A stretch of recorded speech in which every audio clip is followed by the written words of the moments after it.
गुरुनाथ भाव घुमटसार जीवकांड में कषाय मार्गना के अंतर्गत हम क्रोध की चर्चा कर रहे हैं। कल अनायास एक प्रश्न उठा था, हैवान कौन सी गति में होते हैं। कुछ कुछ स्वाध्यायों ने मुझे प्रश्न भेजने का प्रयास किया और ज्यादातर स्वाध्यायों ने यही उत्तर लिखा कि जो सही है कि वो चारों गति में हो सकते हैं। हैवानियत, हैवान ये एक जीव की अवस्था है और ये कषाय के तीव्र परिणामों के द्वारा होती है। यहां तक सब लोगों ने लिखा है। अब इसके आगे थोड़ा सा एक दो लाइन मैं इसमें ऐड करना चाहता हूं। वैसे देखा जाए तो शब्दकोश पे हैवान शब्द का अर्थ होता है जंगली पशु। एक अर्थ दिया है जंगली पशु, दूसरे अलग अलग अर्थ है इसके।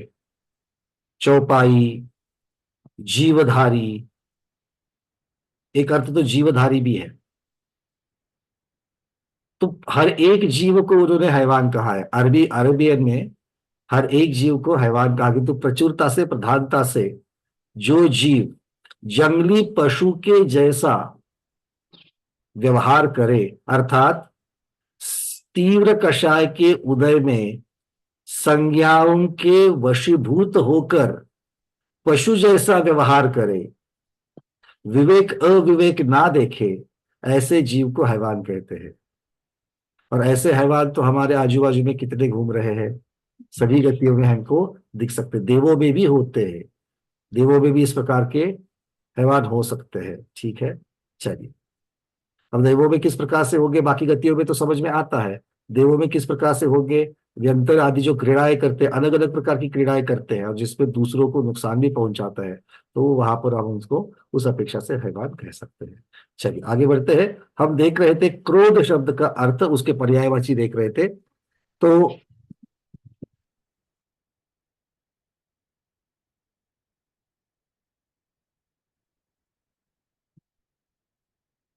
हमने क्रोध शब्द का अर्थ देखा था जो कष्ट पहुंचाने वाले। किसको कष्ट पहुंचाने वाले, उसकी परिभाषाएं बदलती जाएगी। देश को, धर्म को, समाज को, परिवार को या स्वयं को कष्ट पहुंचाने वाले या अनुचित काम करने वाले के प्रति चित्त का उग्र भाव।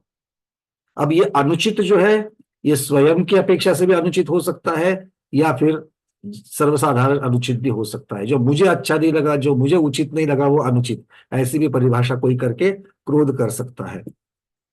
फिर दूसरा रूप देखा हमने, कोप, कुपित होना। इस प्रकार की इस प्रकार के तीव्र कषायों का उदय होना कि वो स्वयं को भूल जाता है वो जीव, और सामने वाले को कठोर दंड देने पर उतारू हो जाता है। कठोर दंड मतलब जो शस्त्र चला सकते हैं वो शस्त्र चलाएंगे, जो शस्त्र नहीं चला सकते हैं, हाथ में जो चीज है उसको चला सकते हैं वो चलाएंगे, जो उसकी पात्रता नहीं रख सकते हैं तो अपने मुंह से, मुंह के जो वाग बाण है वो चलाएंगे। किंतु सामने वाले को अति घात करने की वहां पर इच्छा होती है, और अगर रिद्धिधारी है, विद्याधारी है, तो उनको शाप आदि की भी वहां पर व्यवस्था बन जाती है। तीसरा था रोष। रोष का अर्थ है रूठना, ऐसा क्रोध जो मन में ही दबाया छिपा रहे। यहां तक हमने देखा था। अगला देखते हैं, अमर्ष या अक्षमा।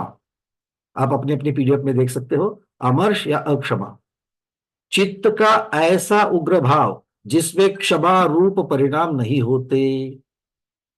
चित्त का ऐसा उग्र भाव जिसमें क्षमा रूप परिणाम, कुछ भी हो जाए, अब तू मेरे सामने ना घिस के भी आ जाए तो भी मैं तुझको माफ नहीं करूंगा। ऐसा क्रोध, ऐसा क्रोध कि सामने वाला अगर मान लो झगड़े को मिटाना चाहता है, गलती किसी की भी हो, झगड़ा मिटाना चाह रहा है, आगे बैर में परिवर्तित नहीं करके देना चाहता है, इसलिए सामने वाला सुलह के लिए तैयार है, पर पहले वाला बोल रहा बिल्कुल चांस ही नहीं है, वो बिल्कुल भी क्षमा को प्राप्त नहीं होता है। ऐसा क्रोध कहलाता है अक्षमा। अगला है संज्वलन। संज्वलन शब्द का तो ऐसे तो होता है अच्छी प्रकार से जो जले, अच्छी प्रकार से जले। अच्छी प्रकार से जले मतलब खुद को भी जलावे और दूसरे को भी जलावे। जलावे मतलब संतप्त करे। ऐसे तीव्र संक्लेश परिणाम, क्रोध रूप परिणाम, कि जिसमें जीव स्वयं भी बिल्कुल थर थर थर थर कांपेगा, आंखें आरक्त हो जाएगी, और सामने वाले को भी इस प्रकार के शब्द आदि उच्चारित करेगा कि वो सामने वाला भी संतप्त हो जाएगा। तो इस प्रकार का जो क्रोध है वो संज्वलन क्रोध कहलाता है। अब ये संज्वलन क्रोध और विरह काल की अपेक्षा से कहे जाने वाले 48 मिनट वाला संज्वलन क्रोध ये अलग है। यहाँ पर क्रोध शब्द का ही पर्यायवाची संज्वलन है। अगला है कलह। लड़ाई करना सब लोग जानते हैं, किसी भी बात पर कुछ कहा सुनी होना, झगड़े होना, ये सब कलह के अंदर आ जाएगा। ये कलह क्यों होते हैं? ये भी मुख्यतः से क्रोध, ये भी एक प्रकार का क्रोध ही है। एक अगला शब्द है वृद्धि। वृद्धि शब्द हम अलग लोक भाषा में अलग जगह पर उपयोग में लाते हैं। यहां पर आचार्य कह रहे हैं कि क्रोध शब्द का अर्थ है वृद्धि, मतलब पाप, अयश, कलह, बैर आदि को बढ़ाने वाला एवं सभी अनर्थों की जड़ जो तीव्र संक्लेश परिणाम है वो क्रोध वृद्धि कहलाता है। मतलब बढ़ाने वाला, पाप को बढ़ाने वाला, ऐसा क्रोध जिसके हमारा अयश बढ़े, यश कीर्ति हमारी घट जावे और अयश बढ़े, झगड़े बढ़े, बैर बढ़े, ऐसा क्रोध। मतलब पहले से कुछ अनबन है, अब इस प्रकार का क्रोध आएगा कि वो उसको वृद्धिंगत करेगा। तो वृद्धिंगत करने वाला जो क्रोध है उसे वृद्धि कहते हैं, उसको वृद्धि क्रोध कहते हैं। अगला है झंझा। अगर कोई समझ में नहीं आए तो आप हाथ ऊपर उठाने के लिए स्वतंत्र हो। स्वतंत्र भारत देश के आप स्वतंत्र स्वाध्यायी हो, तो आप जब चाहे हाथ उठा सकते हो, ठीक है। झंझा, झंझा शब्द का अर्थ क्या होता है? तीव्रतर संक्लेश परिणाम को झंझा कहते हैं। जब मराठी में एक शब्द बनता है, हिंदी में भी होगा शायद, झंझावात। वात का अर्थ होता है वायु, जो बहुत जोर से और तीव्रता से आता है उसे झंझावात कहते हैं। मतलब वो आता थोड़े समय के लिए है किंतु ज्यादातर नुकसान करके चला जाता है। ऐसा क्रोध आता है थोड़े समय के लिए किंतु ज्यादातर नुकसान करके चला जाता है, ऐसा झंझा। अगला है द्वेष। द्वेष शब्द से क्रोध पर्यायवाची है। वैसे क्रोध द्वेष नाम का ही चारित्र मोहनीय कर्म है। अप्रीति होना, आंतरिक कलुषता, इसको द्वेष कहते हैं। आंतरिक कलुषता, कितना सुंदर शब्द दे दिया देखो। मन में उस जीव के प्रति या किसी वस्तु के प्रति, किसी विषय के प्रति कलुषता निर्माण होना, वो अच्छा ही नहीं लगना, नहीं सुहावना, किसी भी परिस्थिति में उसको सुहावना ना लगे, तो ये क्या कहलाता है? ये द्वेष कहलाता है। कितना भी अच्छा उनके परिवार में कुछ अच्छी चीज हो जाए, उसने कुछ अच्छी समृद्धि पा ली जाए, सुनने वाले वो ऐसा ही, मतलब इस तरीके के बात कभी भी उनके बाद में अच्छी भावना नहीं होगी। चलिए, अगला है विवाद। विवाद का अर्थ होता है विरुद्धवाद, विरुद्धवाद, स्पर्श, स्पर्धा, संघर्ष, ये सब जो इस प्रकार के जो क्रोध होते हैं। मतलब विरुद्धवाद मतलब मेरा कहना और आपका कहना, इसमें जो वितंडवाद जो करते हैं उसको यहां पर विवाद कह रहे हैं। आपका मत और मेरा मत एक जैसा नहीं होना, और उसमें से जो क्रोध उत्पन्न होता है वो विवाद वाला क्रोध है, ऐसे आचार्य भगवत यहां पर कह रहे हैं। बातें समझ में आ रही क्या? कौन से ग्रंथ का स्वाध्याय कर रहे हो? कौन से ग्रंथ का स्वाध्याय कर रहे हो? नहीं नहीं, आपकी परीक्षा थोड़ी दे रहा हूं मैं भूल गया हूं, बीच में एक दिन की छुट्टी चली गई ना। हाँ भाई, कौन सा? ये अभी ये सारे क्रोध की पर्याय जो है, वो क्रोध की पर्याय कौन से ग्रंथ के आधार से बताई जा रही है? कौन बताएगा? कौन बताएगा? प्रमोद जी, आपने हैंड रेज किया है, बोलिए। जय धवला जी के आधार से बताया। जय धवला जी। कितने लोगों को जय धवला का नाम अभी याद था, और कितने लोगों को लग रहा था कि हम घुमटसार ही पढ़ रहे हैं? अपने मन को बताना, मुझे नहीं बताना, ठीक है ना। हाँ, जय धवला जी का प्रकरण, उसी के आधार से हम ये सब क्रोध की 10 पर्याय देख रहे हैं। चलिए, बहुत बढ़िया, आगे बढ़ते हैं। अब चलेंगे हम मान की तरफ। मान का लक्षण आचार्य भगवान कर रहे हैं। राजवाती ग्रंथराज में लिखा है, जाति आदि 8 मदों से दूसरे के प्रति नमने की वृत्ति नहीं होना। मुझ में ऐसी 8 प्रकार की भावनाओं में से कोई एक भावना या एक से ज्यादा भावनाएं निर्माण होगी जिसकी वजह से मैं वो दूसरे के प्रति नमन नहीं करता, दूसरे के प्रति झुकने के भाव मुझे नहीं होते हैं। क्यों? क्योंकि मेरे मन में 8 में से 1 या ज्यादा भावनाएं निर्माण हो रही, वो भावनाएं जो है वो भावनाएं यहां पर मान कहलाई जा रही।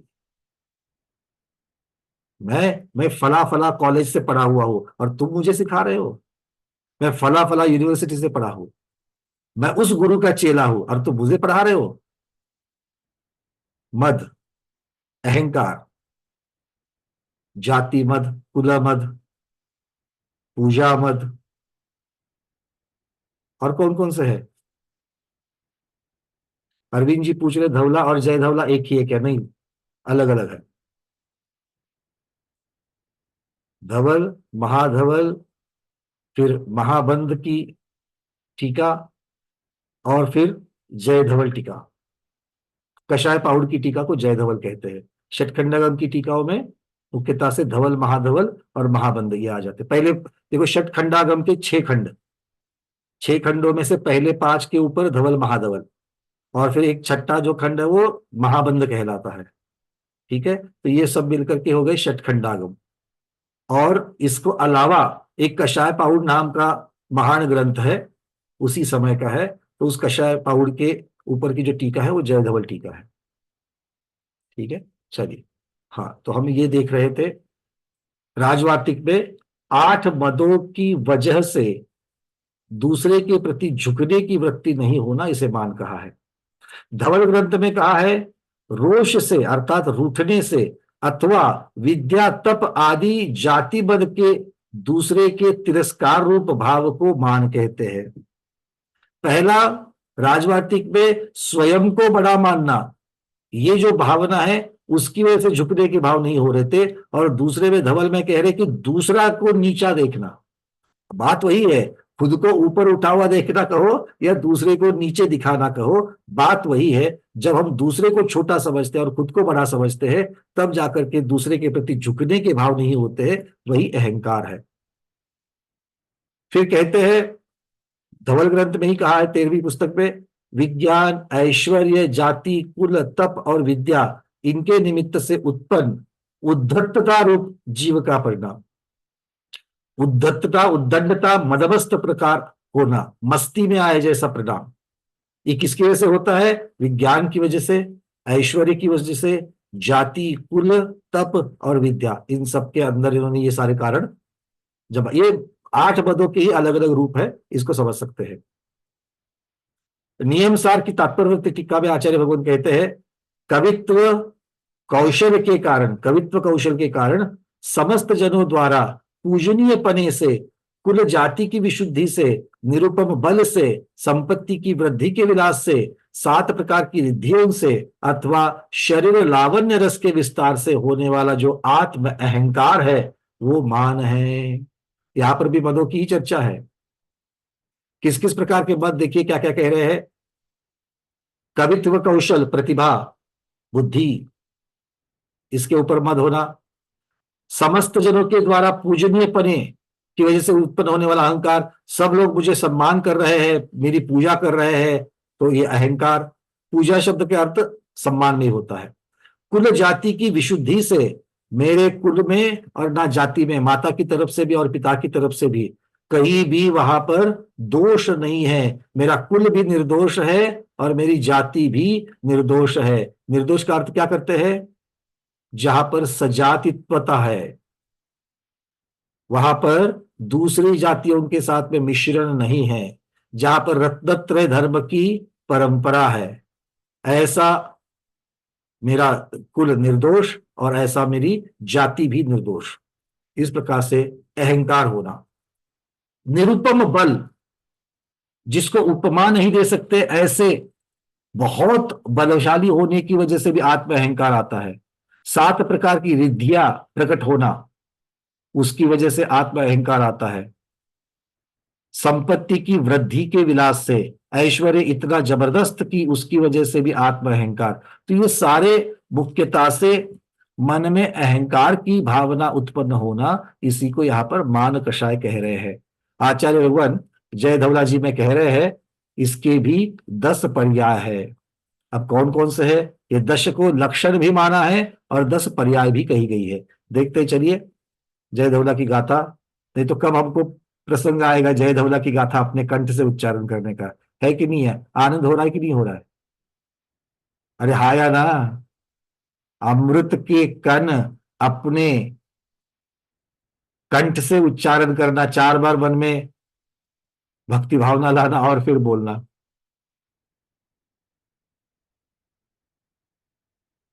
मान मद दप्प थम्बो उक्कास पगास तद समुक्कसो अतुक्करीसो परिभव उस्सीद 10 लक्षणों माणो।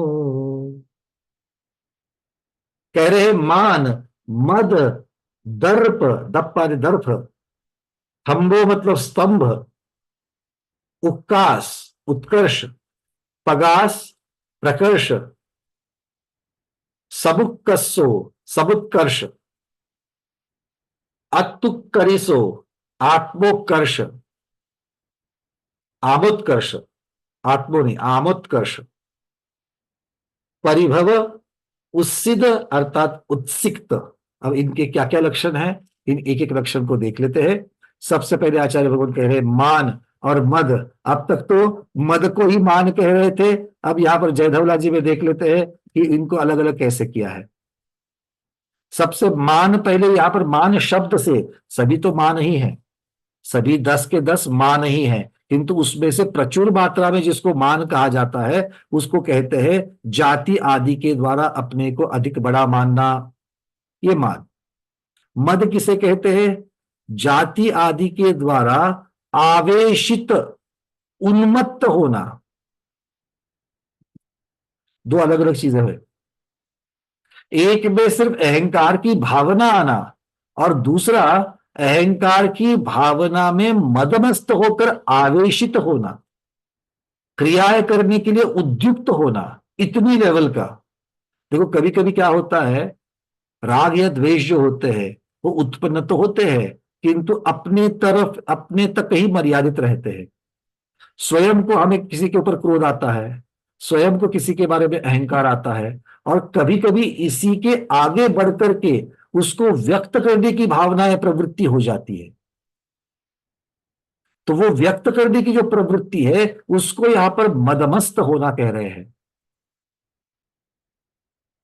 हमेशा हर प्रकार के अहंकार में जीव मदमस्त होवे ही ये जरूरी नहीं है।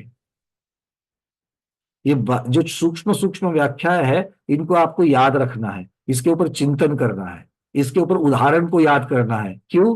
प्रतियोगिता में ये पूछे जा सकते हैं, क्योंकि इनके बारे में जो सूक्ष्मताएं है ये सूक्ष्मताएं हमें मालूम होनी चाहिए, चिंतन के लिए तो मालूम होनी चाहिए। बात समझ में आ रही क्या? इससे हमारी वोकैबुलरी जो शब्द भंडार है वो शब्द भंडार भी समृद्ध होता है। अभी क्या होता है, हमारे पास शब्द भंडार नहीं होने की वजह से किसी भी चीज के लिए पर्यायवाची शब्द लेकर ही हम लोग उच्चारण करते हैं, हाँ या ना? किसी भी प्रकार का क्रोध हो तो क्रोध हो गया, बट नहीं है, हर एक के लिए अलग अलग बताया गया है, हर एक की मात्राएं अलग अलग है, हर एक का कार्य अलग अलग है। जो झगड़ा कलह करने वाला जो है वो कुपित होने वाला नहीं है। कुपित वाला झगड़ा करते नहीं बैठेगा, सीधा शाप घात ही कर देगा। और कुपित होने वाला जो है वो रूठने वाला क्रोध नहीं है, हाँ है ना? रूठने वाला मन के मन में अपना, भाई ठीक है ज्यादा से ज्यादा क्या करेंगे, रूठ गए हैं तो आपको सबक सिखाने के लिए कल की सब्जी में और थोड़ा ज्यादा नमक डाल देंगे, और ज्यादा क्या करेंगे, है ना? किंतु चाकू लेकर के पीछे नहीं दौड़ेंगे जो कुपित वाला कर सकता है। फर्क समझ लो दोनों का।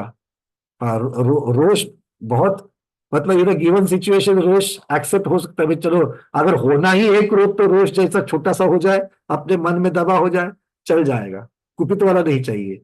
ठीक है ना? देखो अहंकार में भी मदमस्त जो है वो बिल्कुल घात करने के लिए आवेशित होना, आवेशित होना शब्द लगा रहे हैं आचार्य भगवान यहाँ पर। अगला है दर्प। दर्प किसे कहते हैं? अपने आप को औरों से बहुत अधिक योग्य, समर्थ या बढ़कर समझने का भाव। अब ये अहंकार वाली चीज ही है कि किंतु अहंकार में इन जनरल कह लिया, मान में इन जनरल कह लिया। क्या कह लिया? अलग अलग कारणों की वजह से, निमित्त की वजह से खुद को बड़ा मानना। यहां पर कह रहे कि औरों से बहुत अधिक योग्य, डिफरेंस दोनों में बहुत ज्यादा है, सूक्ष्मता को समझो। एक तुच्छ और दूसरा अति तुच्छ होना, दूसरे को तुच्छ मानना और दूसरे को अति तुच्छ मानना। तुच्छ वाले के साथ में हो सकता है कभी कभार बात तो हो सकती है, कुछ तो आमने सामने तो आ सकते हैं, प्रयास तो हो सकता है। अति तुच्छ के सामने वो होने से पहले ही इनसे कर ही नहीं सकता, बात ही नहीं कर सकते। क्या है वो, क्या लेवल है, मतलब देखो किस प्रकार से भावना है ना। तो तुच्छ और अति तुच्छ, तो अति तुच्छ समझना ये दर्प है। स्तंभ, स्तंभ का अर्थ क्या होता है? स्तंभित होना। स्तंभित होना मतलब एकदम से इतने वो भावनाएं तीव्र होती है स्तंभित होने में कि जीव कुछ भी नहीं कर सकता। ना मुंह से शब्द फूटते हैं, ना शरीर से कोई क्रिया होती है।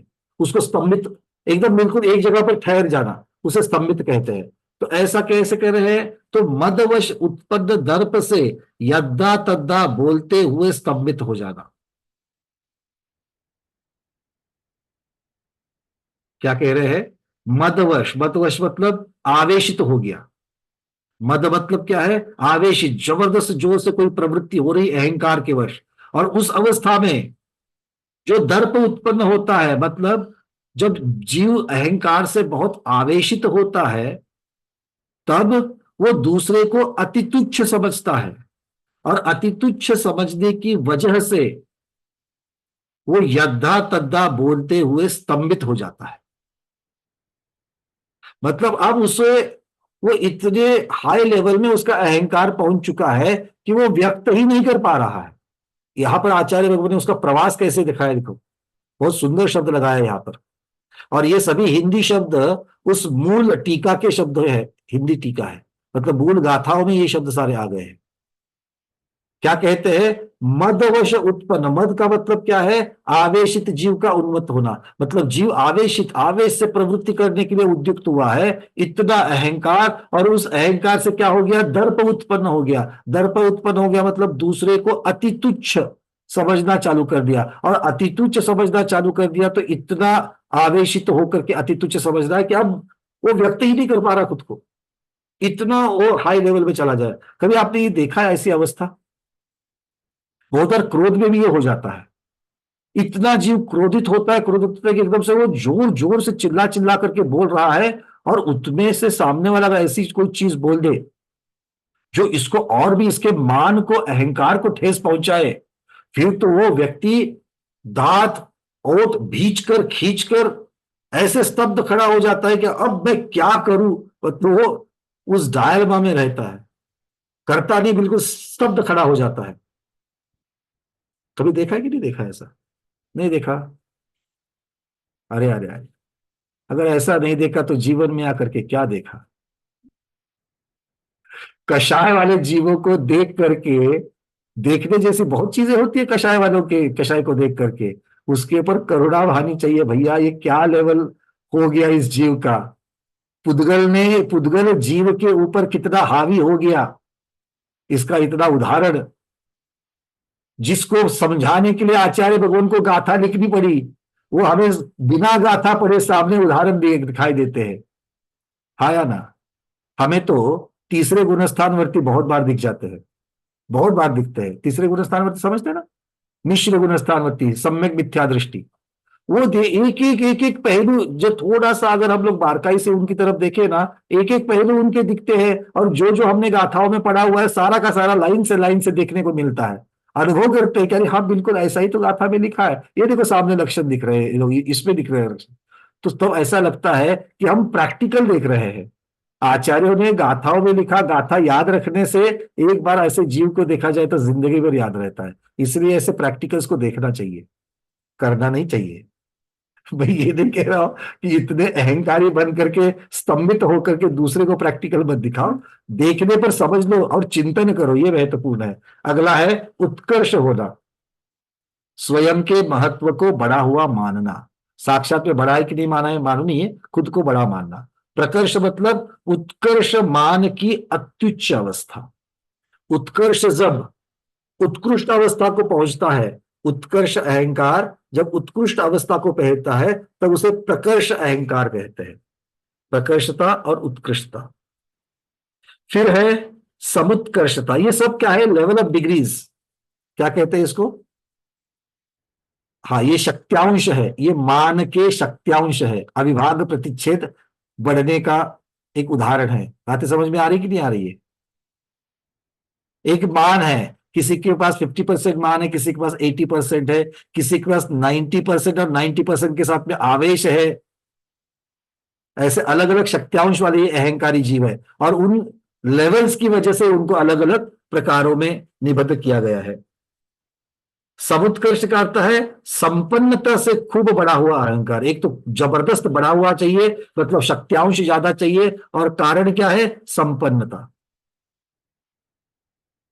ऐश्वर्य, इसकी वजह से आया हुआ अहंकार। आमोत, अब यहां पर आत्मोकर्ष लिखा है और पहले आमोत्कर्ष शब्द है। अब दोनों में से कौन सा है देखना पड़ेगा, मूल गाथा में क्या है, आत्मोकर्ष है क्या आमोत्कर्ष है। एक मिनट, प्राकृत में क्या रूप बना है इसका?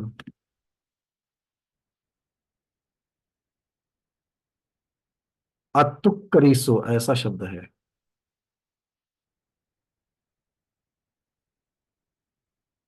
है, दोनों को अभी भैया मैं कल इसको उदाहरण में लेकर क्या होगा, और मेरे पर एक 2 मिनट दीजिए, हो सकता है कि यहीं पर मिल जाए मुझे। मान,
तो यहाँ पर गाथा तो नहीं दिख रही है।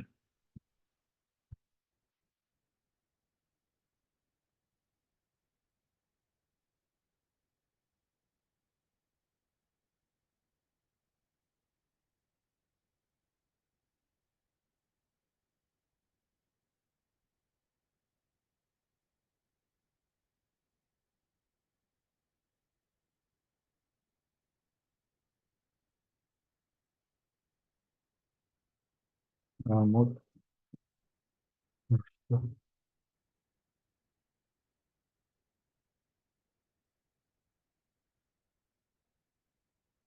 शब्द ही नहीं बन रहा है। और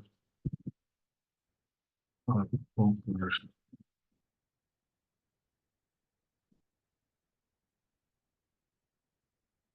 चलो दो ये भी यहाँ पर नहीं दिखा, मैं अब इसको मैं निकाल के लेके आओ के आपको बताऊंगा, ठीक है। चलो, मुझसे कोई बड़ा नहीं ऐसी भावना, बट ये भी इस प्रकार की, ये बस एक, इसमें आप लोगों को समझना है कि इसके शक्त्यांश कम जाना, बस इतना ही है, ठीक है। हाँ, आत्म उत्कर्ष, बिल्कुल रजनी दीदी आपने दिखा, सही है। आत्मोत्कर्ष शब्द जो उत्कर्ष और आत्मा, इस प्रकार की भावना कर सकते हैं, क्योंकि उत्कर्ष में भी स्वयं के महत्व को बढ़ा हुआ मानना है, और यहाँ पर मुझसे कोई बड़ा नहीं ऐसी भावना। तो ये दोनों में मोरलेस एक ही प्रकार की बात हो सकता है, शक्त्यांश का ही फर्क हो जाएगा, इतना ही फर्क है। परिभव, परिभव नाम का अहंकार, अहंकार से दूसरे को नीचा दिखाना, अपमान करना। अब यहाँ पर व्यक्तता आ गई। परिभव में क्या हो गया? परिभव में अहंकार की व्यक्तता आ गई, दूसरे का अपमान भी कर देना, ये वहां पर परिभव का रूप है। और उत्सिक्त, स्वयं की बड़ाई और दूसरों की निचाई से गर्वित होना। यहां पर दोनों एक साथ है, दूसरे की निचाई और स्वयं की प्रशंसा। इसके अपेक्षा से गर्वित होना। इस प्रकार से ये मान के 10 रूप है। इसके ऊपर भी आप थोड़ा थोड़ा चिंतन और कर लेना। आगे बढ़ते हैं। अब है मायाचारी। अगले लक्षण है मायाचारी के। राजवार्तिक में मायाचारी को आत्मा का कुटिल भाव कहा है। इसी को वंचना या निकृति भी कहा जाता है। ये शब्दों को आप याद रख सकते हो। अपनी वोकैबुलरी जिनको बनानी है, शब्द भंडार बनाना है, वो समझ लेना इसको। हाँ, रूबी दीदी भी यहाँ पर अलग अलग शब्दों के द्वारा कह रही है आत्मोत्कर्ष का अर्थ। सर्वार्थ सिद्धि में आत्मा का कुटिल भाव माया है, ऐसा कहा है। राजवार्तिक में दूसरे को ठगने के लिए जो छल आदि कहे जाते हैं उसे माया कहा है। धबला में अपने हृदय के विचार को छुपाने की जो चेष्टा की जाती, जो प्रयास किया जाता है, उसे माया कहते हैं। और नियम सार में कहते हैं गुप्त पाप से माया होती है। द्रव्य संग्रह की टीका में इसका विस्तार किया गया है। राग के उदय से परस्त्री आदि में वांछा रूप और द्वेष से अन्य जीवों के हिंसा रूप जो मेरा दुर्ध्यान परिणाम है उसको कोई नहीं जानता, ऐसा मानकर बाहर में बगुले जैसे वेश को धारण कर जो लोगों को प्रसन्न करता है वो माया शल्य है। देखो, जीवों में संज्ञाएं तो होती है और संज्ञाएं तीव्र कषाय का परिणाम है। और उस संज्ञाओं को छिपाना, उन संज्ञाओं को छिपाना, क्योंकि संज्ञाएं लोक में सम्मान के पात्र नहीं है क्या? भय संज्ञा, जो भयभीत, बहुत भयभीत होता है वो सम्मान का पात्र होता है क्या? नहीं। जो बकासुर के जैसा भोजन कर रहा हो, बहुत खाता हो, वो सम्मान के पात्र है क्या? नहीं। जो बहुत मैथुन करता हो, हमेशा उसकी बातें करता हो, वो भी सम्मान के पात्र होता है क्या? नहीं होता है। और जो परिग्रह, ये मेरा मेरा मेरा मेरा करता है, वो भी सम्मान के पात्र होता है क्या? नहीं। अब ये जब सम्मान के पात्र नहीं है, अर्थात इसका विरुद्ध जो अपमान का, अपमान तो नहीं कह सकते हैं, किंतु अयश का, अयश कीर्ति का पात्र होता है। जो अयश कीर्ति के कारण कहे जाते हैं उसको दिखाना कौन चाहेगा? चार लोगों में प्रकट करना कौन चाहेगा? चाहोगे क्या? जैसे मान लो आप किसी के घर में मेहमान करके चले गए, मेहमान बन करके चले गए। अब आओ भगत तो हो गई, 10 मिनट चले गए, 15 मिनट चले गए, बहुत दिन के बाद मिले करके बातें ही चल रही है, बातें ही चल रही है, बातें ही चल रही है। आपको अंदर से भूख भी लगी है, पता भी है कि इस घर के जो यजमान है, जो स्त्री है, वो बहुत बढ़िया समोसे बनाती है ना? केले वाले, आलू वाले नहीं, आलू वाले थोड़ी खाते हैं, केले वाले बहुत अच्छे समोसे बनाती है, मालूम है। और आज तो वो पक्का बनाने वाली है, भूख भी लगी है, और ये बातें करते जा रही, बातें करते जा रही, बातें करते जा रही है। तो क्या होगा? क्या आप वो मेहमान सीधे सीधे बोला रहे कितनी बातें करोगे, समोसे कब लाओगे, ऐसा पूछता है क्या मेहमान? पूछेगा ऐसा? नहीं पूछेगा। बट वो पूछेगा नहीं, किंतु मन में तो भाव चल रहे हैं, चल रहे कि नहीं चल रहे हैं? और वो मन के भाव दबा दबा करके किसी न किसी तरीके से उस विषय पर आता है। अरे हमने सुना आप समोसे बहुत अच्छे बनाती हो, और परसों वो मिले तो वो आपके समोसे की बहुत तारीफ कर रहे थे, ताकि सामने वाले को हिंट मिल जाए और वो लेकर, मतलब तरीका क्या है? देखो, तरीका बदल गया। ये जो तरीका है, आचार्य भगवान कह रहे कि हृदय के भाव को छिपा करके दूसरे तरीके से उसको व्यक्त करना, यही चीज है। और मुख्यता से ये किसकी अपेक्षा से कहा जा रहा है? तो यहां पर कहते परस्त्री संबंधी वांछा, जीवों के हिंसारूप परिणाम, मतलब पापरूप परिणाम जितने भी है। झूठ बोलना, अगर मैं झूठ बोलना चाहता हूं तो क्या सीधे सीधे सबके सामने झूठ बोलूंगा? मैं अलग तरीके से झूठ बोलूंगा। मैं चोरी करना चाहता हूं, सीधे सीधे चोरी करूंगा? नहीं। मैथुन संज्ञा को सीधे सीधे प्रकट करूंगा? जीवों के हिंसा विराधना की बातें सीधे सीधे करूंगा? नहीं। तो मतलब पाप की क्रियाएं करना तो चाहते हो, किंतु छुपाना चाहते हो। तो ये जो छिपाने का जो भाव है, ये मुख्यतः से मायाचारी है। और मायाचारी के लक्षण यहां पर 10 मायाचारी के लक्षण दे रहे हैं। देखो, अभी हम लोग जब चर्चा करते हैं तो उसी चीज को बताने के लिए शब्द नहीं मिलते हैं।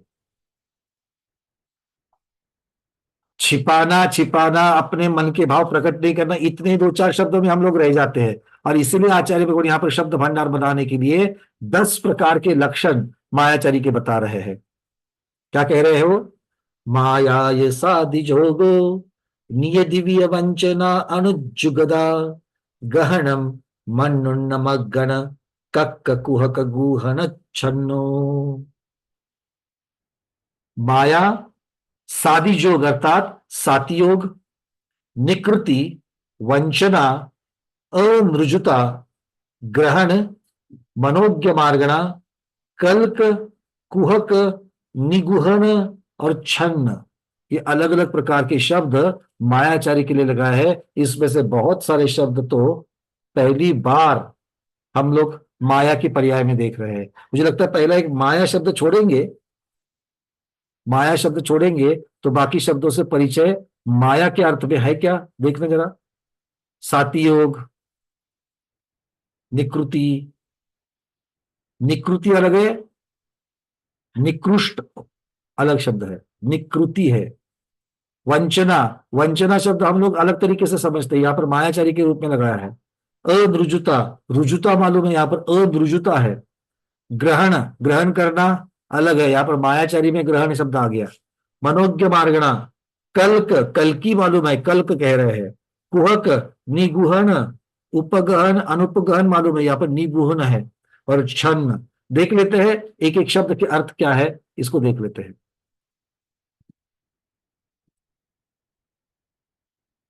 सबसे पहले माया का अर्थ होता है कपट का प्रयोग।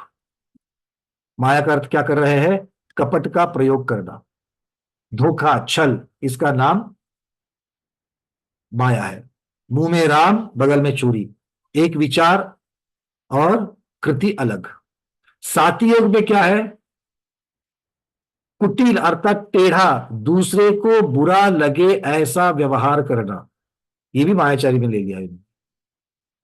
कुटिलता से दूसरे को बुरा लगे ऐसा व्यवहार करना, मतलब जानबूझकर दूसरे को बुरा लगे ऐसी कृति करना।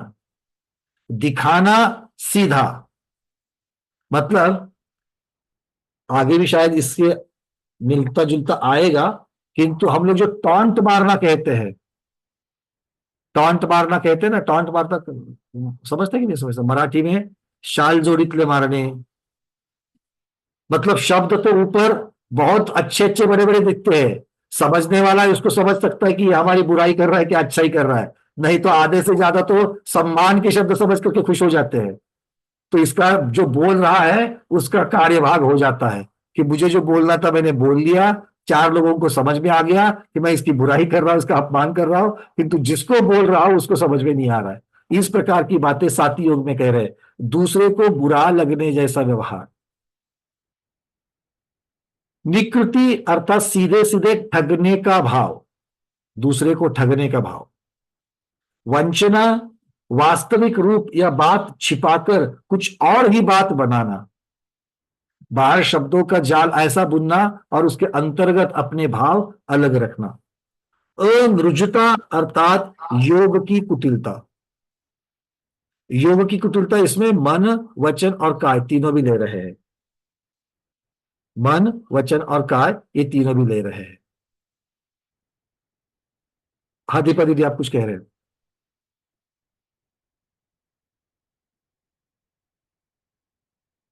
अनम्यूट कीजिए।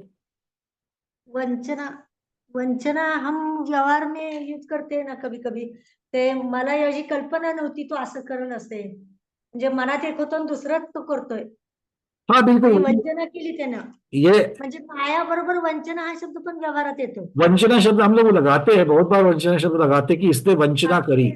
वंचना करे मतलब मुझे वंचना शब्द को हम लोग जनरली ठगा या इस प्रकार से ही ले लेते हैं, तो मतलब वास्तविक रूप या बात छिपाकर कुछ और ही बात करना, इस प्रकार से कह रहे हैं वंचना को। ग्रहण शब्द का अर्थ क्या है? अच्छा, अमृजुता में मुख्यतः से मन, वचन, काय तीनों की कुटिलता को यहां पर लिया है। ग्रहण शब्द दूसरे के मन के अभिप्राय को जानकर प्रसंग टालने के लिए इधर उधर की बातें करना, ये भी बहुत बार करते हैं। दूसरे के मन का, अब समझ में आ रहा है, बातें करते करते करते, मजाक करते करते इस हद पर आ गए कि अब समझ में आ रहा है कि अब इससे आगे बढ़ेंगे तो झगड़ा ही हो जाएगा, इसको अब पसंद नहीं आ रहा है, जिसके बारे में चल रहा है उसको पसंद नहीं आ रहा है, और इसीलिए फिर उस चीज की बातों को इधर उधर कर देना। या फिर हो सकता है कि व्यक्ति व व्यक्ति के बारे में कुछ हद से ज्यादा ही लेवल तक जा रहा है, और इसका आगे क्या परिणाम सोच करके तीसरा व्यक्ति मध्यस्थ कर करके बातों को इधर उधर भटकाता है। तो ये अलग अलग तरीके से इसको किया जाता है। इसको यहाँ पर ग्रहण कह रहे हैं, दूसरे के मन के अभिप्राय को जानकर प्रसंग टालने के लिए इधर उधर की बातें करना। मनोज्ञ मार्गणा, ये तो बहुत सारे लोगों को ये स्किल मतलब जबरदस्त ये आता है। क्या है? झूठी विनय दिखाना। मनोज्ञ मार्गणा, झूठी विनय दिखाना। मुंह के ऊपर देखो, आओ भगत जब मेहमानों की जाती है तो जनरली 2 बार आओ आओ बोलना यहां तक पर्याप्त है। अगर कोई व्यक्ति 5-6 बार बोले आओ आओ आओ आओ आओ करके, तो समझ लेना कुछ तो, कहते भी है अति विनयम, आगे क्या कहते हैं? शौर्य लक्षणम। कभी सुना है कि नहीं सुना ये? अति विनयम शौर्य लक्षणम। सुक्ति अगर सुनी नहीं तो सुन लेना इसको, और इसको जिंदगी भर याद रखना। अगर आपके सामने कोई बहुत ज्यादा विनय कर रहा है, हो सकता है कि सभी ऐसे ना हो, सभी मायाचारी करने वाले ना हो, किसी में सचमुच भक्ति होती है और उस भक्ति के वश वो विनय करता भी है। भले हाथ में वो पात्रता हो या ना हो, सामने वाले को पात्रता दिखती है करके वो विनय करता है, वो बात अलग। किंतु यहां पर अपना काम निकालने के लिए कोई बहुत ज्यादा विनय करता है तो समझ लेना कुछ तो कुछ इसका काम पक्का है। तो इसलिए अति विनयम चौर लक्षणम, यही मनोज्ञ मार्गणा कह रहे कि झूठी विनय दिखाना। आप बोलोगे भैया 14 मार्गणा थी, ये 15वीं मार्गणा कहां से आ गई? नहीं, वो वाली मार्गणा नहीं है ये। मनोज्ञ मार्गणा का बाकी 14 मार्गणाओं के साथ में कोई संबंध नहीं है। ठीक है, आगे चलते हैं। कल्क। कल्क शब्द का अर्थ है महत्व दिखाने या प्रयोजन सिद्ध करने के निमित्त झूठा आडंबर करना। ये तो अभी अभी आपने सबने देखा होगा, जब इलेक्शंस का समय था तो इलेक्शन के समय में टिकट मुझे ही मिलना चाहिए कैसे हर प्रत्याशी जो थे वो अपने अपने जगह पर क्या करते थे? शक्ति प्रदर्शन करते थे। भले उनमें वो ताकत हो या ना हो, भले उनमें वो पात्रता हो या ना हो, वो कैसे करेंगे? वो बहुत सारे लोगों को जमावड़ा कर करके उसके प्रति, ये मेरे प्रति ये सारे जो है निष्ठावान हैं ऐसा दिखाएंगे और खुद की वहां पर प्रशंसा करवाएंगे। ये सारी चीजें जो झूठा आडंबर है वो कल्क शब्द में आ जाता है। कल्क शब्द जो है वो झूठा आडंबर। कुहक। कुहक का अर्थ है झूठे मंत्र तंत्र उपदेश आदि से उपजीविका करना। झूठे मंत्र तंत्र के द्वारा उपजीविका करना, आजीविका चलाना, पैसे कमाना, ये कुहक में आएगा। निगूहन, इसमें है अंदर के बुरे अभिप्राय को छुपाकर बाह्य में अच्छे पने का ढोंग करना। छन्न में है किसी से कोई बात आदि गुप्त रखने या छिपाने की क्रिया का भाव। क्या कह रहे हैं? किसी से कोई बात आदि गुप्त रखने या छिपाने की क्रिया या भाव, मतलब किसी को आपको पता लगने नहीं देना है कि ऐसा कुछ इनके यहां पर हुआ है। तो वो जिस तरीके से छिपाया जाता है, वो छिपाने की भाव, छिपाने की क्रिया जो है वो छन्न नाम से आ जाती है। सब जगह पर बोलबाला था कि हाँ इसको 90% मार्क मिलेंगे। क्या? 90% मार्क मिलेंगे, और मिल गए कम। तो उसके बारे में छिपाने के भाव, अरे नहीं वो तो क्या है, वो बिल्कुल उसको अच्छे मार्क्स मिले हैं, वो क्या है कि हम लोग ही सोच रहे हैं कि इस बार साइंस लेना है कि नहीं लेना है, बल्कि तो उसके बारे में इस प्रकार से उसको अलग अलग तरीके से छिपा करके चलना कि जो मूल वाली बात है उसको उजागर होने नहीं देना। तो इस प्रकार से ये मायाचारी के संबंधित ये अलग अलग बातें यहां पर आचार्य भगवान कह रहे हैं। अब चलते हैं अगले कषाय, अर्थात लोभ कषाय।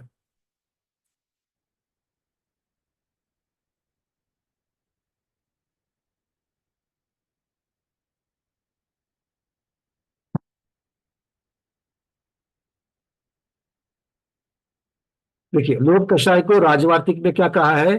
धन आदि की तीव्र आकांक्षा या ग्रद्धि होना, गरिष्ठता होना, ये लोभ है। धवला में कहते हैं गर्हा या कांक्षा, आकांक्षा रखना, इसको लोभ कहते हैं। अब इन शब्दों को चूंकि यहां पर हमने एक एक गाथा को ही लिया है, उसके अर्थ को लिया है, तो इसके पहले जो विषय चल रहा था, इसके साथ में जो विषय वहां पर चल रहा था, उसको वहां पर विस्तार से बताया है, वहां पर सारी गाथाएं नहीं ली है। इसीलिए यहां पर किस चीज का कांक्षा? मोक्ष की आकांक्षा रखना कि नहीं रखना? और संसार की, सांसारिक भोग की, दोनों कांक्षाएं है कि नहीं है? तो मोक्ष की रक्षा रखना कि नहीं रखना? यहां तो कहते कि कांक्षा को लोभ कहा गया। प्रशस्त लोभ भी हो सकता है, लोभ में समझ लेना प्रशस्त लोभ भी, क्रोधमान माया, इन तीन। अब मायाचारी में भी बहुत बार क्या होता है, एक बात समझ लेना, मायाचारी को भी हमेशा खराब अपेक्षा से नहीं लेना, गलत अपेक्षा से नहीं लेना। बहुत बार मायाचारी किसी के दोषों को छिपाने के लिए भी की जाती है, किसी के दोष उजागर ना हो इसलिए भी मायाचारी की जाती है। तो इसीलिए ये जरूरी नहीं है, जैसे अहंकार और क्रोध, अहंकार और क्रोध, अब क्रोध भी अगर देश के ऊपर अगर आक्रमण होता है और अगर कोई क्रोधित होता है, उस अपेक्षा से जब देखा जाएगा तो वहां पर उसका क्रोधित होना जायज बन जाएगा, है कि नहीं है?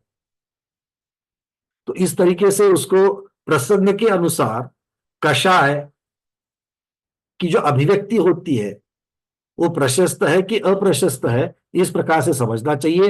लोभ में तो प्रशस्त और अप्रशस्त का विभाग होता ही होता है, किंतु प्रकरण अगर मोक्ष मार्ग का है, प्रकरण अगर केवल ज्ञान को पाने का है, प्रकरण अगर श्रेणी आरोहण का है, तो वीतरागी बने बिना हम लोग इन चीजों को प्राप्त नहीं कर सकते हैं। और वीतरागता तब तक नहीं बनेगी जब तक इन कषायों का एक भी कण आत्मा में बना रहेगा,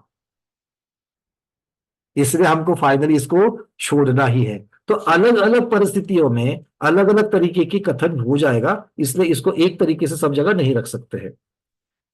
आगे कहते हैं बाह्य पदार्थों में जो मेरा मेरा है, इस प्रकार अनुराग जो बुद्धि होती है वह लोभ है। परिग्रह को यहां पर लोभ कह रहे हैं, ममत्व भाव को लोभ कह रहे हैं।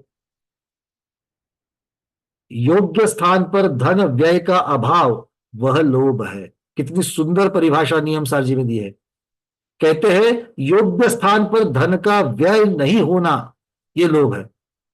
बहुत पैसा है, बहुत पैसा है, खर्चा करने से खर्च नहीं हो रहा है, इतना पैसा है और सामने वाले को जरूरत है तो भी वो उसकी मदद नहीं कर रहा है, तो इस प्रकार का धन का खर्च नहीं करना वो भी लोभ है। आगे कहते हैं निश्चय से समस्त परिग्रह का परित्याग जिसका लक्षण है, ऐसे निरंजन निज परमात्म तत्व के परिग्रह से अन्य परमाणु मात्र द्रव्य का स्वीकार वह लोभ है। पर का एक परमाणु भी लेना या उसके प्रति ममत्व रखना ये लोभ है। पर कोई अपने पास कोई पर है क्या? पर मतलब दूसरा, अपने पास हम किसी दूसरे को थारा देते हैं क्या? किसी दूसरे को अपना कहते हैं क्या? आधे तो नहीं कह रहे, किसी दूसरे को अपना नहीं कहते हैं। अरे जिसको लेकर के हर रोज सुबह शाम मेरा मेरा मेरा करते हो, वो शरीर हमारा है कि नहीं है? हम सब नहीं कह रहे, सारे के सारे एक क्षण में वितरागी बन जाते, ये मेरा नहीं है, और स्वाध्याय पूर्ण होते ही फिर से गुणस्थान बदल जाता है कि मेरा ही है, दूसरे का नहीं है। है। चलिए अब लोभ की 20 पर्याय जय धवला ग्रंथराज की अपेक्षा से देख लेते हैं। कामो राग निदानो छंदो यसुदो यपेज्जदो सोय नेहानुराग आसा इच्छा मुच्छा यगेधिय सासद पत्थन लालस अविरधि तन्नाय विज्जजीभाय लोभस्य नाम धेज्जा वीसम ए गठिया भनिदा। एक एक नाम दे रहे हैं, पहले नाम ही ले लेते हैं। यहाँ पर गाथा की अपेक्षा प्राकृत शब्द के हिंदी नाम कैसे बनते हैं उसकी तरफ ध्यान देना है, शब्दार्थ की तरफ। कामो अर्थात काम, राग और निदान, राग निदानो दो जोड़ाक्षर है, दो उसमें से विकल्प निकलेंगे, राग और निदान। फिर छंद, सुदो अर्थात सूत, पेज अर्थात प्रेय, दोषो अर्थात दोष, नेहा अनुराग अर्थात स्नेह और अनुराग, यहां पर भी दो शब्द बनेंगे। आशा अर्थात आशा, इच्छा, मूर्छा मतलब मूर्छा ममत्व भाव, गिद्धि अर्थात ग्रुद्धि गरिष्ठता, सासद अर्थात साशता, पत्थन अर्थात प्रार्थना, लालस अर्थात लालसा, अविरति अर्थात अविरति पापों को नहीं छोड़ना, पापों का त्याग नहीं करना, तन्हा अर्थात तृष्णा, विज अर्थात विद्या और जिह्वा अर्थात जिह्वा, जिह्वा को भी यहां पर लोभ कह रहे हैं। अब 20 में किस किस प्रकार से ये लोभ का वर्णन आचार्य भगवान कह रहे हैं देख लेते हैं।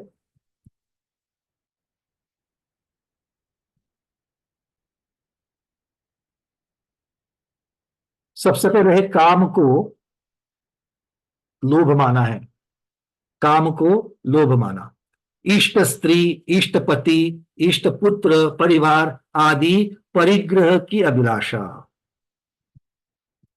ये क्या है? ये काम नाम का लोभ है। लोभ होता है कि नहीं होता है? अच्छी पत्नी मिले, वधूवर सम्मेलन में जिनका नाम डाला जाता है उनको एक बार कभी इंटरव्यू लेकर के देखना, क्या चाहिए बेटा, कैसी लड़की चाहिए आपको, वो लिस्ट बना करके देता है आपको।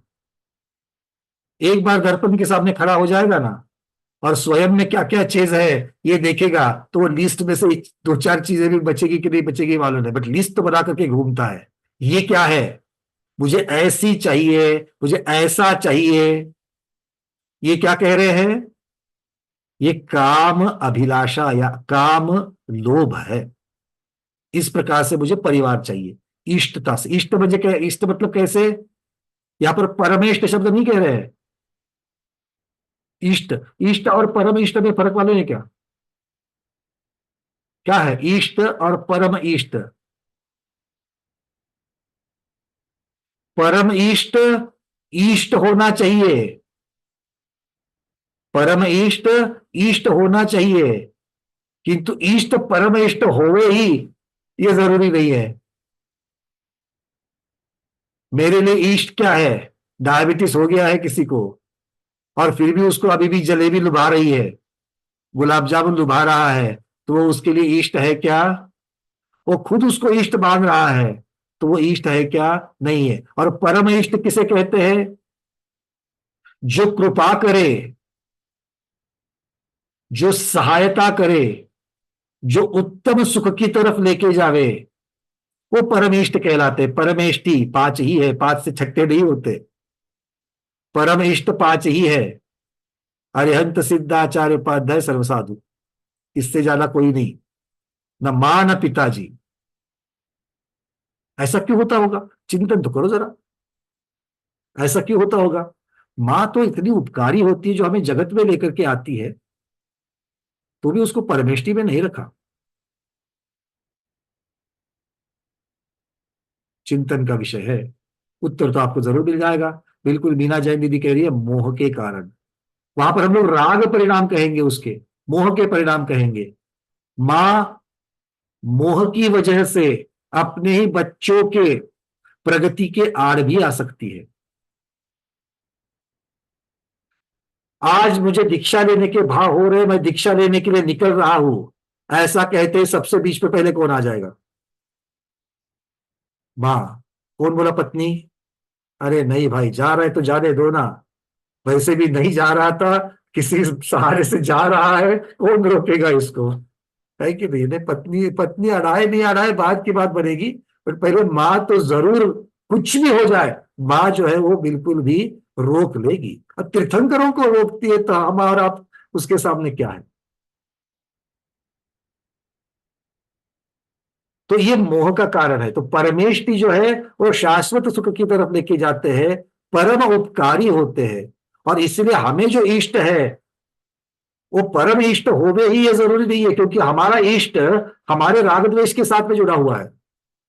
हमारी इष्टता जो है वो राग द्वेष के साथ जुड़ी हुई है, इसीलिए वो परमेष्टि होगी ही नहीं, इसकी गारंटी नहीं है। आ रही बात समझ में? तो यहां पर क्या कह रहे हैं? इष्ट स्त्री, इष्ट पति, ऐसा कह दिया। अगर कोई मतलब आदर्श पत्नी या आदर्श पति चाहिए, ऐसी अगर इच्छा रखता है तो उसको कोई, और लोभ है कि तो प्रशस्त लोभ हो जाएगा।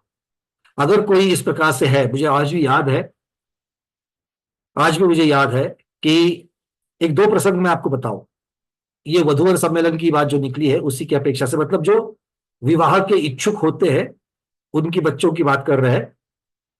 एक बार मैं हस्तिनापुर गया था माता जी के दर्शन करने के लिए, तो वहां पर एक कार्यक्रम चल रहा था, और देखा तो कार्यक्रम क्या है कि एक सम्मान का कार्यक्रम चल रहा है।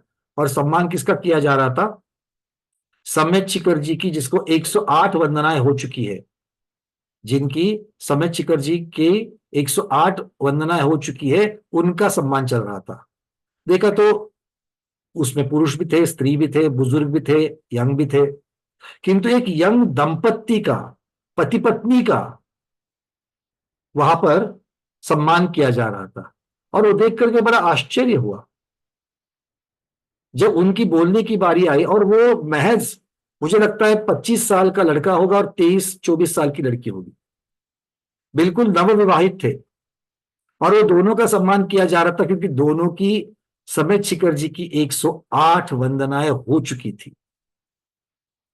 और उसके बाद में जब उनसे ज्यादा परिचय हुआ, बातें करने लगे, तब उस लड़के ने बताया कि भैया मेरा नियम था, मेरी 108 वंदनाएं हो चुकी है, जिस लड़की की 108 वंदना होगी, हुई होगी, उसी से मैं ब्याह करूंगा। अब आप सोच करके देखो कितना मुश्किलपन है ये। एक तो इतनी कम उम्र में 108 वंदनाएं होना, और दूसरा विवाह के लिए लगने वाली जो आपकी जो कंपैटिबिलिटी है एक दूसरे के प्रति, जो आपके लिए जो जो चाहिए, अब लड़कियों को जो चाहिए वो उस लड़कियों में होना चाहिए, लड़कों में होना चाहिए, खानदान हो, पैसा हो, नौकरी हो, शिक्षण हो, जो भी उसको चाहिए वो भी तो होना चाहिए, तब जाकर के वो शादी ब्याह हो जाएगा। बट वो दोनों चीजें वहां पर दोनों की मैच हो गई, शादी भी हुई थी और सम्मान भी हो रहा था। तो ऐसा भी हो सकता है। दूसरा एक उदाहरण हमने देखा, बड़ा ऐसे ही वधूवर सम्मेलन में गया था, एक बिटिया थी, और यहां पर इस प्रकार की पद्धति है कि स्टेज पर आकर के अपना खुद का इंट्रोडक्शन कराते हैं, और अपनी जो जो रिक्वायरमेंट्स है कि भाई मुझे इस प्रकार का वर चाहिए या वधु चाहिए, वो बताते हैं स्टेज पर आकर के, हाथ में माइक में लेकर के। तो एक बिटिया थी, वो आकर के उसने स्टेज के ऊपर क्या कहा होगा? मेरी बाकी की कोई ज्यादा जरूरतें नहीं है, मेरी दो मुख्य जरूरतें हैं। एक, एक वर्ष में एक बार तो समेत शिखर जी की यात्रा कराएगा, और दूसरा कम से कम वर्ष में 2 बार आचार्य श्री के दर्शन कराने के लिए लेके जाएगा। ये मेरे सामने हुई घटना है, उस बिटिया की पूना में हुई ये घटना है। वो इस प्रकार की विचार व्यक्ति है, और उसका ब्याह हो गया। इस प्रकार का साथी उसको मिल भी गया। ऐसी भी लड़कियां हमको मिली। मेरा अभी से अभक्ष का त्याग है, आलू प्याज का त्याग है, रात्रि भोजन का त्याग है। मैं तुम्हारे ऊपर, जो लड़का मुझे मिलेगा उसके ऊपर मेरी कोई ज्यादती नहीं है कि तुमको क्या करना क्या नहीं करना है। बट आप मुझ पर ज्यादती नहीं करोगे कि तुमको भी मेरे साथ आकर के होटल में ये सारी चीजें खानी पड़ेगी। अगर इसका नियम करते हो कि मुझ पर ज्यादती नहीं करोगे तो मैं शादी करने के लिए तैयार हूं। इस प्रकार के विचार रखने वाली बाला है हमारे पास, और ये आंखों से देखे हुए हैं। इस प्रकार के जीव भी होते हैं, ये बिल्कुल भव्य जीव है। तो ये इष्टता की बात चल रही थी, उसमें ये सारी इष्टता की बात आ गई। आगे है राग, अर्थात अनुकूल, मनोज्ञ, विषय के प्रति प्रीति होना, अभिष्वंग होना। राग भाव तो सबको समझते हैं, जो मुझे अच्छा लगता है उसमें प्रीति होना। किसी को गुलाब जामुन में प्रीति है तो किसी को बूंदी के लड्डू में है, किसी को लौकी के साथ में राग भाव रहता है तो किसी को करेले के साथ भी हो सकता है। जरूरी नहीं है कि नहीं है, अलग अलग चीजों के साथ में हो सकता है। तो ये राग कह रहे हैं। अनुकूल विषय, वस्तु या फिर जीव, इनके साथ में किसी के साथ भी राग भाव हो सकता है। या फिर मनोज्ञ विषय, किसी किसी को अगर पूछा भैया वो अभिषेक पूजन करने में मन ही नहीं लगता है, ऐसा लगता है कि उसी जगह पर 2-2 घंटे और स्वाध्याय कर लूं, 2-2 घंटे और स्वाध्याय कर लूं। अब ये क्या हो रहा है, उसको स्वाध्याय करना इष्ट लगता है, मनोज्ञ है, उसको लाइकिंग वहां पर जहां पर उसकी ज्यादा है, इसलिए वो कार्य करना उसको अच्छा लगता है। पर इसका अर्थ ये नहीं है कि हमें जिस चीज के प्रति राग भाव है वो योग्य ही हो, ये जरूरी नहीं है। इसलिए हमारा राग भाव जो है वो राग भाव सही है कि नहीं है, ये जीव ने हमेशा देखना चाहिए। आगे है निदान, अगले भव में भोग संपदा मिले इसकी प्रार्थना करना। अनुव्रत तो ले लिए है, अब देवगति पक्की। अब देवगति में जाकर के भैया जी ने तो बताया था कि वहां पर आभूषण के साथ, वस्त्रों के साथ में उपपाद शैया पर हम उठ जाएंगे, जय जयकार करते हुए सारे देव अंदर आ जाएंगे। किसकी जय जयकार होगी? मेरी जय जयकार होगी। बस सामायिक में वही दिख रहा है, उसके आगे का दिख ही नहीं रहा है कि स्नान करके अपने भगवान ग्रह चैत्यालय में अभिषेक कर रहे हैं, उसके बाद नंदीश्वर द्वीप जा रहे हैं, वो दिख ही नहीं रहा है। आभूषण के साथ पैदा हो रहे हैं। विक्रिया का वर्णन सुना था, इतना छोटा शरीर करके पहाड़ों से यहां से वहां जा सकते हैं, वही सामने दिख रहा है। मतलब क्या है कि उस गति के अगले भव में जो मिलने वाले जो हमें सुख है, उन सुख की आकांक्षा, उस सुख का निदान करना, वो निदान नाम का लोभ यहाँ पर कहा जा रहा है। तो निदान नाम का ध्यान, शल्य, और ये निदान नाम का लोभ भी यहाँ पर उसी प्रकार से कहा जा रहा है। अगला है छंद, मनोज्ञ विषय को बार बार भोगने में प्रयत्नरत रहना। बार बार वही चीज, बार बार वही चीज। किसी को चाय के साथ में नमकीन खाना बड़ा पसंद होता है, किसी को चाय के साथ में नमकीन। वैसे तो आयुर्वेद कहता है, आहार शास्त्र कहता है, चाय जो दूध के साथ में बनी होती है उसके साथ नमकीन नहीं खाना चाहिए, क्योंकि दूध और नमकीन अगर साथ में खाएंगे तो विरुद्ध अन्न होता है, उससे त्वचा के रोग होते हैं। कहा तो गया है, बट ये जिह्वा इंद्रिय की जो लोभ है ना, वो जो चाय के साथ समोसे, चाय के साथ फरसान, चाय के साथ पकोड़े, ये जो नमकीन खाने की जो अभिलाषा होती है चाय के साथ में, वो क्या है, बार बार उसको भोगने में प्रयत्नरत रहना। अब मालूम है घर वालों को, अगर अभी मांगूंगा, अरे बाहर बारिश हो रही है, बारिश दिन में 4 बार होगी तो 4 बार पकोड़े थोड़ी मांगोगे, फिर भी बार बार प्रयास करना। देखो ये क्या है, ये इसी को तो कहते हैं कि छंद, छंद नाम का ये लोभ है। सूत, नाना प्रकार के विषयों की अभिलाषा, पंचेंद्रिय विषयों की अभिलाषा रखना, ये सूत कहलाता है। सुख की अपेक्षा से ममत्व भाव रखना, ये प्रेय कहलाता है। देखो कितनी बड़ी बात है, सुख की अपेक्षा से ममत्व भाव। इस चीज से, इस व्यक्ति से मुझे सुख की कामना है, इसीलिए उसके ऊपर मैं ममत्व भाव रख रहा हूं। बहुत बार पालतू प्राणियों के ऊपर इसी भाव से प्रेम किया जाता है, ये मेरे मुझे वफादारी करेगा, ये जब मैं अकेला हूं तब ये आकर के मेरे बिना इसका नहीं चलेगा करके छोटे कुत्तों को जो पालते हैं, वो देखो किस प्रकार से ये प्रेय है, सुख की अपेक्षा से ममत्व भाव रखना। दोष, अत्यंत ममत्व भाव से संसार को बढ़ाना, अत्यंत ममत्व भाव से संसार को बढ़ाना। यहां पर संसार शब्द से क्या अर्थ लेते हो? अत्यंत ममत्व भाव से संसार को बढ़ाना। अब इस शब्द में संसार को बढ़ाना मतलब क्या करना, क्या अर्थ करेंगे इसका? हाँ, क्या है ना, अकेला मैं ही बोल रहा हूं आज, तुम लोग बहुत कम बोल रहे हो, इसलिए प्रश्न पूछ रहा हूं, और कुछ नहीं है। अलका दीदी बोलो। परिग्रह को बढ़ाना मतलब संसार को बढ़ाना, परिग्रह को इकट्ठा करना, तो उससे संसार बढ़ेगा। बहुत सुंदर। यहाँ पर मुख्यता से बाह्य परिग्रह की अपेक्षा, क्योंकि ममत्व भावना ये तो अंतरंग परिग्रह हो ही गया। ममत्व भावना ये तो अंतरंग परिग्रह हो गया, और अंतरंग परिग्रह का जो कार्य है उसी को संसार कहा है। और ये संसार क्या है? बाह्य परिग्रह 10 प्रकार के जो होते हैं उनको बढ़ाते चलना। आगे है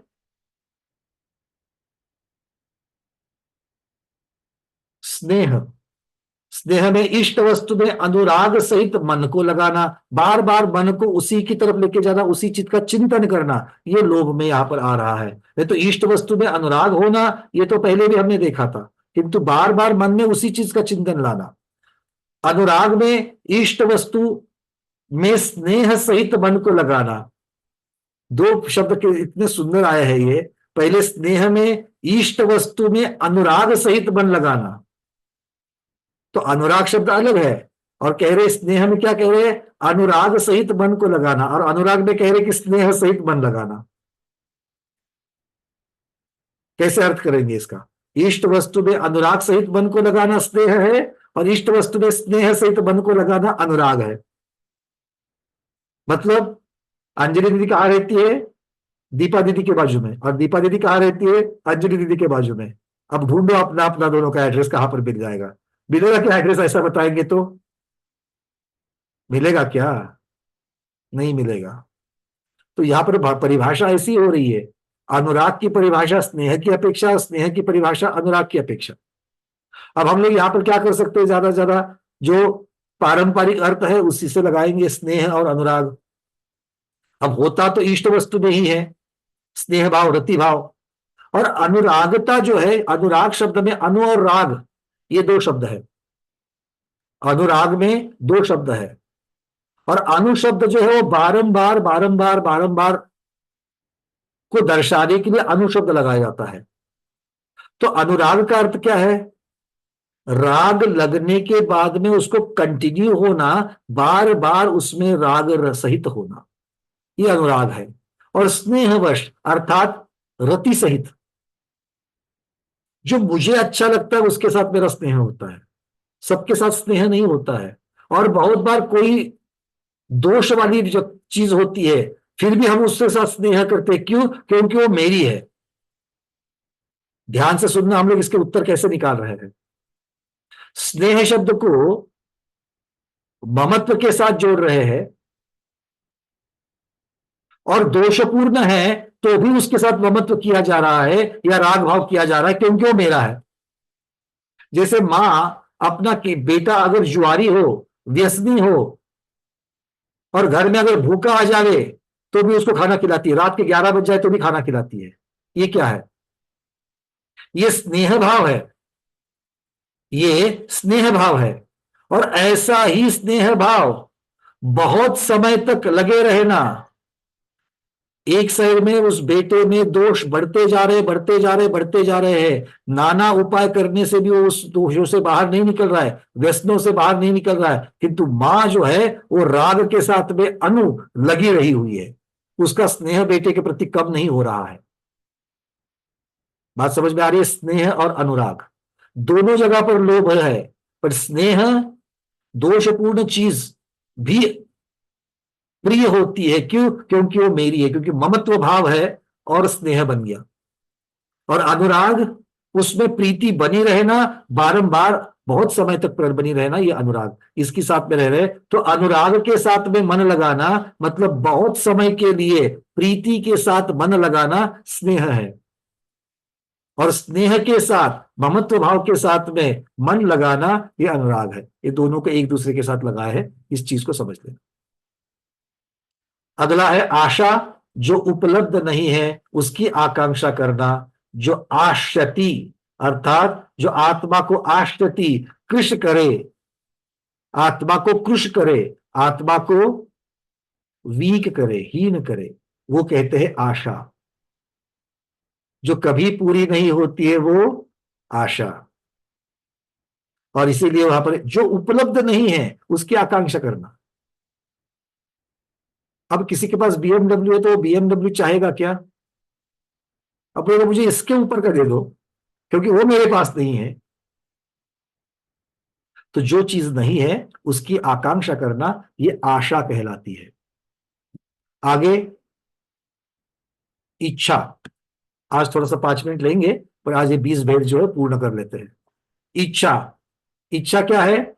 बाह्य और आभ्यंतर परिग्रह की अभिलाषा, उसे इच्छा कहा है। मूर्छा किसे कहा है? परिग्रह के संबंधी अति तीव्र प्रीति, वो मूर्छा कही है। ममत्व भाव को ही मूर्छा कहा है। ग्रद्धि, गरिष्ठता, प्राप्त किए हुए और अभी तक प्राप्त नहीं हुए ऐसे परिग्रह में अत्यधिक तृष्णा होना।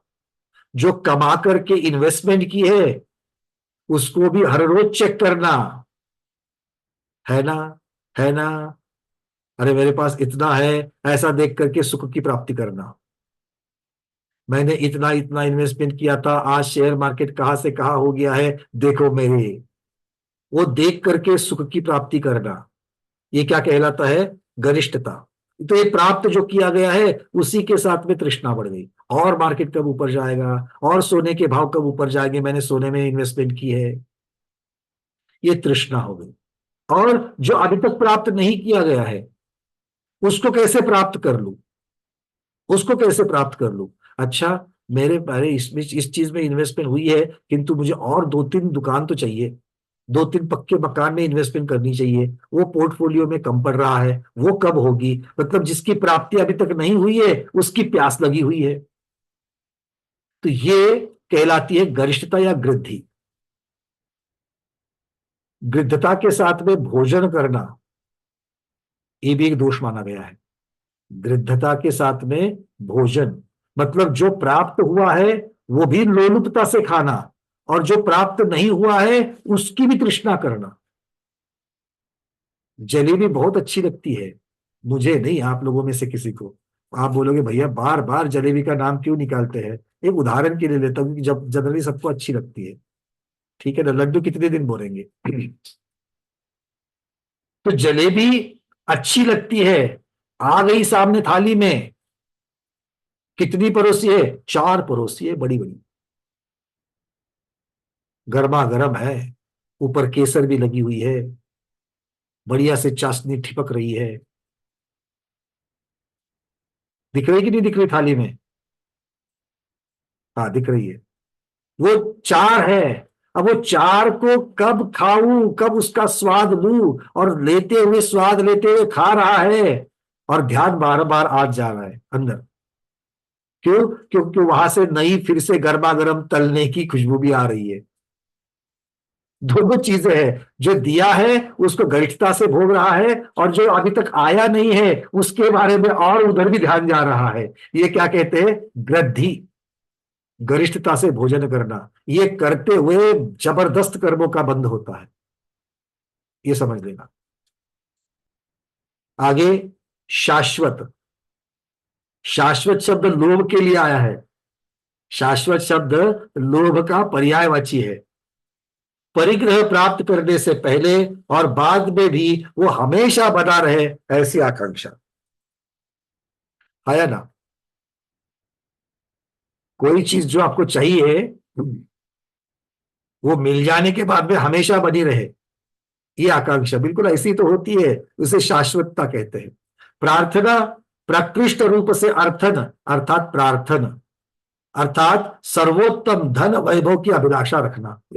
चाहिए तो कैसे? सर्वोत्तम चाहिए, बेस्ट, ब्रांडेड, वो कहलाते प्रार्थना। एक बात समझ लेना, सारे जो ये पर्यायवाची ले रहे हैं ये हमेशा अप्रशस्त लोभ की अपेक्षा से विचार न करना, प्रशस्त की अपेक्षा से भी करना। हम प्रशस्त की अपेक्षा से करते कि नहीं करते हैं? अब देखो, ये परिग्रह या कोई भी चीज प्राप्त करने के बाद वो हमेशा बनी रहे ऐसी आकांक्षा करना, शाश्वत। मैं गोमटसार जीवकांड पढ़ने जा रहा हूं, तो जो भी पढ़ूं वो जब चाहे मुझे याद आ जाना चाहिए। ये आपकी इच्छा होती कि नहीं होती है? प्रशस्त है। किसके प्रति है? सम्यक ज्ञान के प्रति प्रशस्त भाव आपका हो रहा है। तो ये हमेशा सब लोभ जो है वो अप्रशस्त, अगर संसारी कारण की अपेक्षा से है तो अप्रशस्त ही कहलाएगा, किंतु मोक्ष मार्ग या मोक्ष की अपेक्षा से है तो, रत्नत्रय की अपेक्षा से है तो वो प्रशस्त, उसके लिए कोई निषेध नहीं है। लालसा सर्वोत्तम परिग्रह को प्राप्त करने की अभिलाषा, प्रार्थना में धन वैभव की अभिलाषा थी और यहां पर परिग्रह सर्वोत्तम चाहिए। अब परिग्रह किस प्रकार के होते हैं, सब परिवार भी परिग्रह में आ गया। अविरति असंयम के कारणों का लोभ है कि नहीं है? पूरी एक अच्छी क्लास चलेगी इसके ऊपर, अगर विस्तार करना चाहो तो। क्या कहते हैं?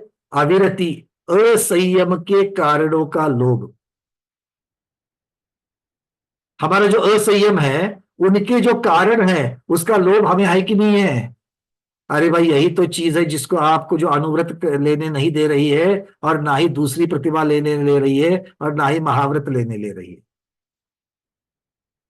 क्यों? क्योंकि हमारे पास कारण है। क्यों अब तक अनुव्रत नहीं लिए? अरे भैया क्या बताना आपको, शुरू 1 2 3 4 कारणों की लिस्ट चालू। ये कारण, और उस कारण के प्रति क्या कह रहे हैं? कारण के प्रति लोभ, अर्थात कारणों के प्रति राग। उन कारणों को हमने पकड़ के रखा हुआ है, इसीलिए अनुव्रत नहीं हो रहे हैं। उन कारणों को पकड़ के रखा हुआ है। मेरी जिम्मेदारियां, मेरे बाद में मेरे परिवार का क्या, ये मुझे मुनि दीक्षा लेने नहीं दे रहा है, महाव्रत लेने नहीं दे रहा है। उन कारणों को मैंने पकड़ के रखा है। कहा? यहां सीने के नजदीक रखा हुआ है, इसीलिए छूटता नहीं है। और वो छूटता नहीं है तो त्याग नहीं हो रहा है। तो ये अविरति है कि नहीं है? नहीं। कोई इधर देख रहा है, कोई उधर देख रहा है, कोई बात नहीं। आपको अच्छी नहीं लगती है बातें, मैं ज्यादा नहीं कहूंगा, नहीं तो कल से यहां आना ही बंद कर दोगे। तृष्णा, पंचेंद्रिय विषय संबंधी पिपासा, शब्द अब पिपासा आ गया। पहले भी पंचेंद्रिय की विषय की चर्चा हुई, किंतु यहां पर पिपासा, पिपासा मतलब प्यास लगने के बाद जो व्याकुलता होती है उसे पिपासा कहा गया है। कब पानी पीऊं, कब पानी पीऊं? गर्मी के दिनों में उपवास जो करते हैं, कैसा उपवास करते हैं? निर्जल उपवास करते हैं। उनको पारने के दिन देखो, भूख नहीं, पहले प्यास। आगे विद्या, विद्या नाम का लोभ, विद्या के समान भोगोपभोग को प्राप्त करने का वेदन ज्ञान भी लोभ ही है।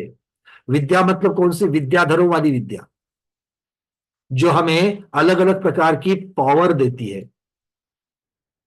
विद्या शब्द का अर्थ यहां पर क्या है? विद्याधर वाली विद्या, शक्तियां प्रदान करने वाली विद्या।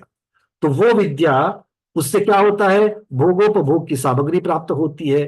तो उसका जो ज्ञान है, विद्या को प्राप्त करने का जो ज्ञान है, उस ज्ञान को भी लोभ ही कहा है।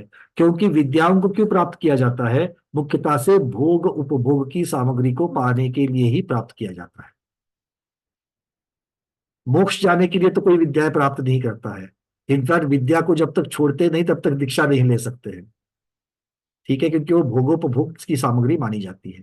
और अंतिम में जिह्वा, जिह्वा के समान लोभ की संतुष्टि नहीं होती है, इसीलिए लोभ को जिह्वा का, जिह्वा की उपमा दी गई है। जिह्वा की संतुष्टि होती है क्या? जिह्वा की संतुष्टि होती है? नहीं होती है। तो जिह्वा की रसनेन्द्रिय ने जिसको जब तक जीता नहीं है तब तक किसी को भी नहीं जीता है। इसीलिए शुरुआत रसत्याग, एक आसन, इन सब से करने के लिए बताया गया है। रसत्याग क्यों नहीं कर सकते हैं? अच्छा, वो कभी कभी अष्टमी चौदस को एक आध दिन छोड़ने वालों की चर्चा नहीं कर रहे हो, क्योंकि उस दिन नमक का त्याग होता है तो नींबू निचोड़ निचोड़ करके खा लेते हैं, कॉम्पेंसेशन कर लेते हैं उसको, है ना। मीठा नहीं खाना है, छुआरी की पाउडर डाल दो, मराठी में खारिक, सूखी खजूर होती है ना, उसकी पाउडर डाल करके, हाँ, उससे वो फिर वो नियम में भंग नहीं होता, अतिचार नहीं लगता है, तो वो डाल दी। गन्ने के जूस में मिठाई बना दी।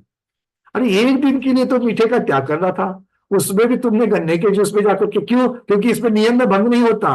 अरे भाई, नियम में भंग नहीं होता, पर तेरी तृष्णा तो कम नहीं हुई, उसकी तरफ कौन देखेगा? और इसीलिए रस त्याग का जो एक बहुत सुंदर व्रत 6 महीने का बताया है, भाद्रपद महीने तक चलता है वो, और हर एक रस का त्याग 1 महीने के लिए होता है, और उसका क्रम भी दिया गया है।